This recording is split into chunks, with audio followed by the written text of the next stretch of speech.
Бүгд найрамдах театрт улс байгуулагдсны 76 жилийн тохиож байна. Энэ хүрээнд бүгд найрамдах театрт улсаас Монгол улсад суугаа онц бөгөөд бүрэн ирэхэд илчилсаад хатагта Шин Минжуан хүндэт зочдыг хүлээн авч олзлаа.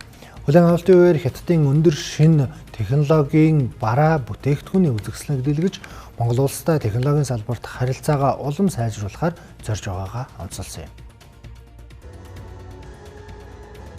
Энэ оны эхний 8 сарын байдлаар Монгол улсын Хятад улстай хийсэн зэсэн экспорт 75%-аар нэмэгдэж, сэхэ шивэ хүрэн бомбын ачаа эргэлтийн хэмжээ өнгөрсөн жилдээ харьцуулахад 49 хоногоор түрүүлэн 20 сая тонн давсан. Мөн ганц мод гашуун сухатын хил дамсан төмөр замын бүтээн байгуулалт Эрдэнэ бүрэн усан цахилгаан станцын төслийг эхлүүлж, Хятад, Монгол, Орос улбаны улсын хил дамсан дэд бүтцийн бүтээн байгуулалт болон эрчим хүчний төслийг эрчимтэй ахиулахар боллоо.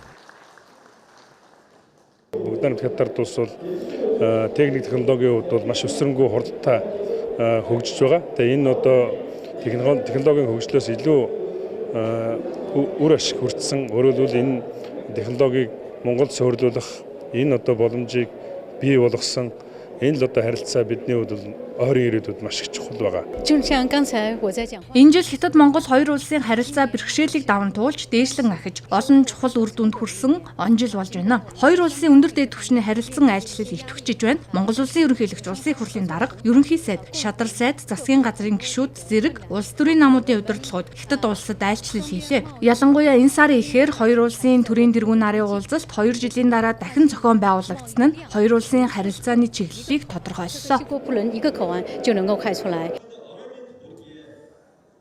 Дэд бүтцийн хөрөнгө оруулалтын форумыг анхудаа зохион байгуулж, Монгол улсын уул уурхайн 7 хоног арга хэмжээнд Хятад улс анхудаа голлох орноор оролцсон юм а. Тэгвэл Монгол улс тун удахгүй Шанхай экспод анхудаа үндэсний павильон байгуулж оролцох бол Хятад Монголын экспо эхний 10 жилээ үтэх гэж байна.